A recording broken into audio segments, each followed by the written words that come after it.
podem evitar grandes acidentes.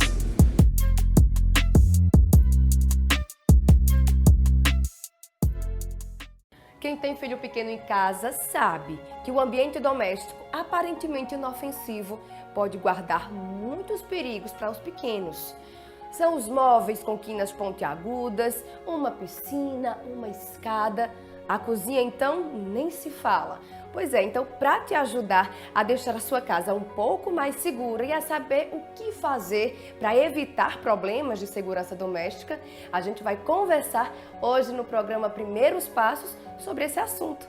Fique com a gente que o programa está começando.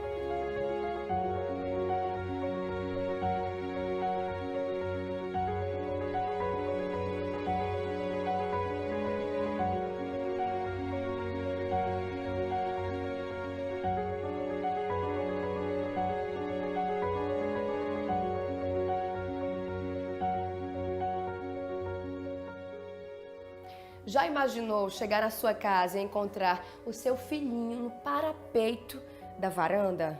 Ou mesmo prestes a descer uma escada altíssima sozinho? Olha, gente, realmente os sustos são inúmeros que os pais tomam com as crianças dentro de casa. A Ângela Duran sabe bem o que é isso. Ela passou por isso com a filhinha dela de apenas 4 anos. Veja aí. Quando ela tinha aproximadamente 1 ano e meio, eu estava esterilizando os pratinhos dela, né, de comida com água quente, e eu coloquei tudo em cima da pia. E aí, fazendo uma coisa ou outra, quando eu me virei, eu vi que ela estava tentando pegar o pratinho, se esticando todo, já estava de ponta de pé mesmo. Aí foi muito rápido mesmo. Ela emborcou o prato e derramou a água quente por cima dela. E aí a gente ficou desesperado, foi pro trauma, tudo, né? E assim, uma coisa que a gente nem imaginava que poderia acontecer.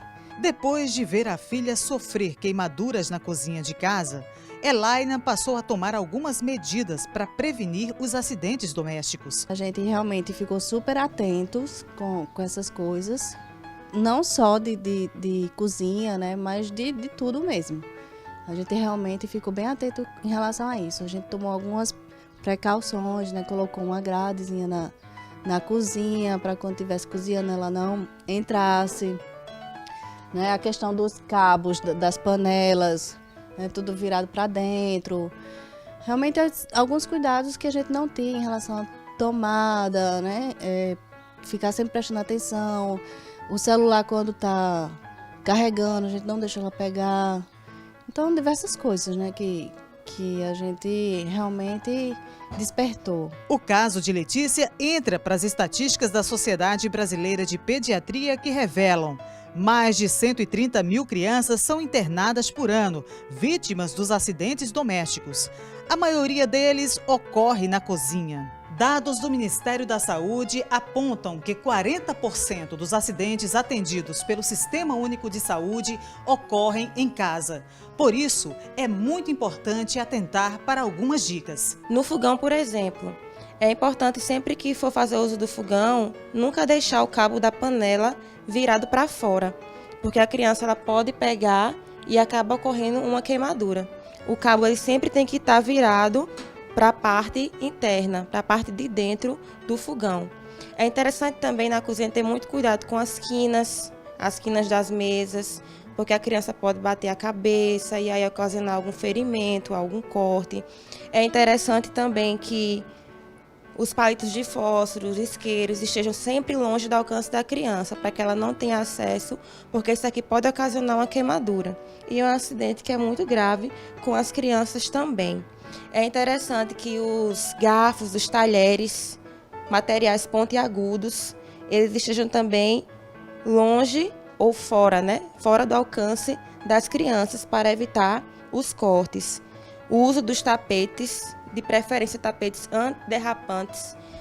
Os casos de quedas, eles estão ali no topo das ocorrências de acidentes domésticos com crianças. Então tem que ter muito cuidado com os tapetes para evitar as quedas. Com o piso molhado, sempre manter o piso sequinho para as crianças elas não escorregarem. E também muito cuidado com os materiais de limpeza, detergente, porque eles têm uma cor bem atraente. As crianças se sentem muito atraídas pela cor e pelo cheiro. Então, para evitar que elas venham a ingerir esses materiais de limpeza que causam intoxicação, também tem que estar longe das crianças. Além dos riscos de intoxicação, é importante ficar atento à prevenção de outros acidentes domésticos, afogamento, quedas e choque elétrico. Apenas 2 centímetros de água já é capaz de causar um afogamento em uma criança.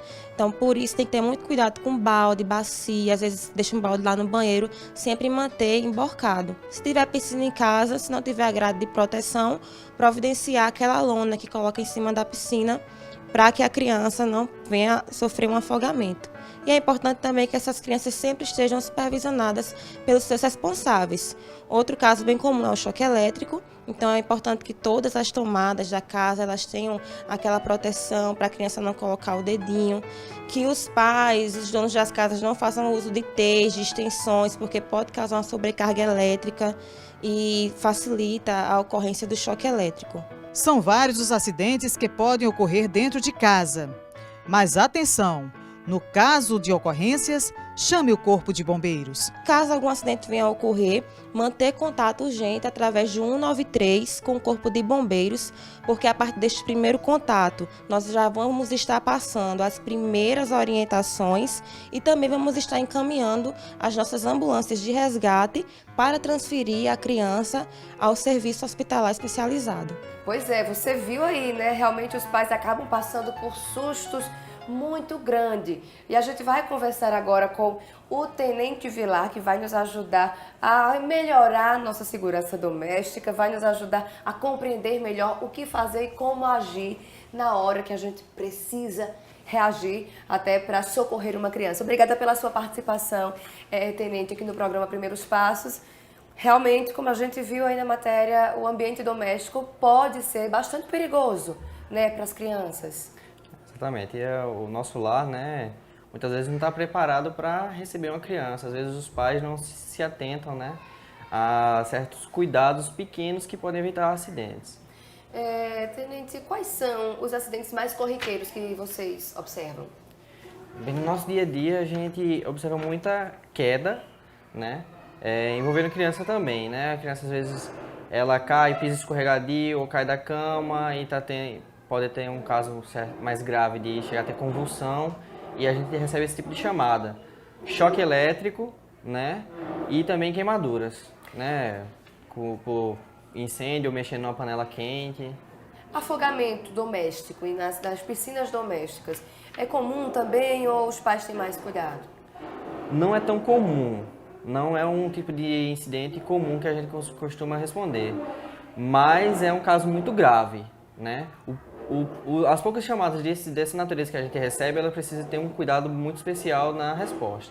Pois é, eu lembro que neste ano, aqui em João Pessoa, há poucos meses, uma criancinha morreu dessa forma, no bairro de Manaíra, justamente indo naturalmente à piscina do prédio que morava, sem saber nadar, acabou se afogando. E aí imagina o peso para essa família, ver que essa situação poderia ter sido evitada de alguma forma. Tenente, quais são os principais cuidados que os pais devem ter com as crianças? Bem, com relação à piscina, né? O ideal é sempre manter ela com aquela proteção, aquela lona ou rede, quando ela não está sendo utilizada, né?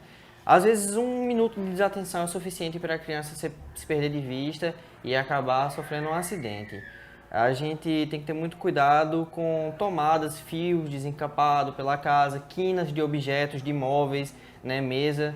Às vezes, se for possível, colocar aquela proteçãozinha numa quina ou verificar nesses equipamentos. Às vezes, o material, a TV ou um abajur, tem um fio passando por um lugar que não é ideal e ele está desencapado ali, pode vir a ocorrer o choque elétrico, piso molhado, né, escorregadio também. E, assim, o principal mesmo é a atenção na criança, né? Na criança. Essas pequenas coisas são detalhes, mas que podem fazer a diferença.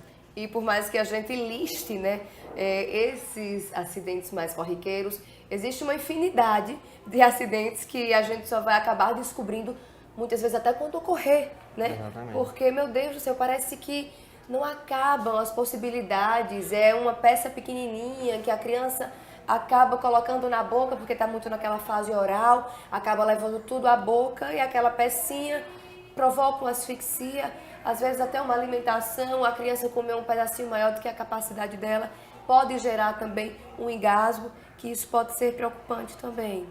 Verdade. Não dá pra gente tirar tudo ao redor da criança e deixar ela dentro de uma bolha, né, para protegê-la. Às vezes um brinquedo que ela tá ali na mão, ele tem uma pecinha que solta e é possível dela colocar na boca, engolir e engasgar, né? Então, realmente, a atenção ao redor da criança eu diria que é o principal, né? E são muitos os tipos de ocorrências diversas, que não são tão comuns, mas a criança via pegar um produto de limpeza e ingerir, né? Sem saber do que se trata ali, porque ficou ao alcance da criança, num lugar acessível e aberto. É importante, então, os pais lembrarem também disso. Nada de remédio ao alcance das crianças. Exatamente. Produtos de limpeza e de higiene também, né? Que a criança acaba vendo aquele produto, às vezes chama atenção até pelas cores. O cheiro, tem um cheiro às vezes Agradável. agradável, interessante, e a cor é colorido, ele quer experimentar, não sabe do que se trata, não sabe que pode vir a ter uma intoxicação, a se envenenar com aquilo, né? E vem a ingerir sem saber o que é. Tenente, o que acontece então? Vamos lá. Aconteceu um problema com uma criança sofreu um acidente. Como é que o Corpo de Bombeiros reage? Primeiro tenta passar alguma instrução ainda por telefone para esses pais, que geralmente são os pais, os principais cuidadores? Com certeza. Todo tipo de ocorrência que nós somos chamados, nós atendemos, nós vamos até o local para dar aquele suporte.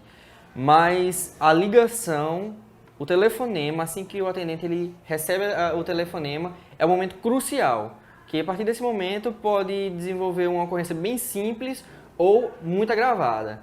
Ele vai tentar acalmar a pessoa que está no telefone, se ela estiver sendo quem está lidando com a criança, né, tendo que resolver a situação, passar as orientações, deixar a pessoa tranquila, calma e tentar fazer com que o próprio solicitante, a pessoa que está ligando para a gente, ele tente resolver o problema ali, antes do Corpo de Bombeiros chegar no local. Porque ele fazendo as medidas necessárias, ele fazendo os procedimentos corretos, ele mesmo pode salvar aquela vida.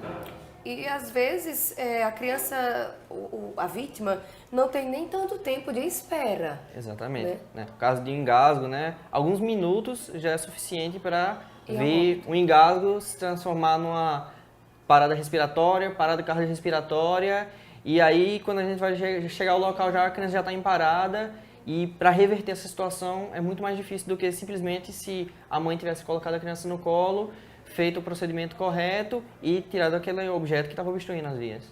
A morte por esses acidentes é comum acontecer? Não é tão comum, não é tão comum, mas nós temos casos, como eu falei com você, como eu tenho falado com você. Esse tipo de ocorrência ela não é tão comum, mas quando ocorre a gente precisa dar toda a atenção possível, né? Todo o critério para esse tipo de ocorrência que é tão grave. O Corpo de Bombeiros, então, ao chegar ao local, ele vai direto, os profissionais vão direto à vítima, prestam alguns socorros ainda no local? Sim. Uma das partes fundamentais da ocorrência é realmente a ligação. Porque durante o telefonema, enquanto a equipe está se deslocando para o local, ela vai precisar de informações. Então o telefonista ele tem que passar, é uma criança, tantos anos de idade, a situação dela é o engasgo, ela está respirando ou não está respirando, está respondendo ou não, porque quando chegar no local, a nossa guarnição ela tem que ter todas as informações já para agir, não colher aquelas informações ali, não procurar saber o que está acontecendo ali, já é chegar sabendo o que está acontecendo para vir pegar a criança, né, o acidentado que for e realizar as técnicas necessárias para a reanimação. Pois é, e muitas vezes, né, quem está passando pelo desespero, né, quem está socorrendo a pessoa, acaba às vezes até se chateando com o profissional que está sendo recepcionado no Corpo de Bombeiros, por exemplo, né, porque está fazendo muitas perguntas e a pessoa do outro lado da linha fala, olha, meu paciente, minha vítima vai morrer, minha vítima está morrendo, mas não compreende, naquele calor, não compreende que é preciso aquelas informações para também que o atendimento seja mais acelerado, seja mais preciso e direto. Exatamente. Essas informações, elas são necessárias, porque o que o telefonista ele pode fazer pelo telefone, ele faz, ele orienta, mas não tem como a guarnição chegar imediatamente no local. Não tem, não é possível. Então, aquelas perguntas que podem até parecer um pouco fora do contexto ou Parece até desnecessárias. às vezes que está sendo frio, né, com a outra pessoa, mas não é isso. Tá sendo frio. Não, a guarnição, ela já foi acionada. Eles já estão se deslocando, eles já estão saindo do quartel. Até lá, a gente precisa saber o que é que está acontecendo exatamente. E para isso o telefonista, ele tenta ser muito tranquilo, calmo, acalmar o solicitante, mas ele precisa tirar as informações dali, da melhor maneira possível. Numa mesma cidade, no caso, né, a corporação que opera em João Pessoa, digamos assim, por exemplo, o carro demora bastante, a equipe demora a chegar até o local? Não, geralmente não. Nosso tempo de resposta é algo que a gente busca sempre otimizar e priorizar. No caso do resgate, que é o que mais responde a esse tipo de ocorrências, né, de emergência, a gente tem viaturas espalhadas em pontos estratégicos da cidade, certo? Geralmente, os pontos de maior ocorrência de acidentes, geralmente acontece mais acidente de trânsito, então elas estão espalhadas. A gente tem viatura ali no Trauma, em Mangabeira, no centro, tem várias viaturas espalhadas, então assim, acionou, precisou, a gente vai acionar uma viatura da área, priorizando o tempo de resposta. Mas às vezes ocorre do trânsito na cidade, que é caótico, muitas vezes o pessoal não abre espaço para a viatura passar, mas nosso tempo de resposta na maior parte das vezes é bem satisfatório. É satisfatório, né? E é fundamental também isso para o resgate dessas vítimas, né?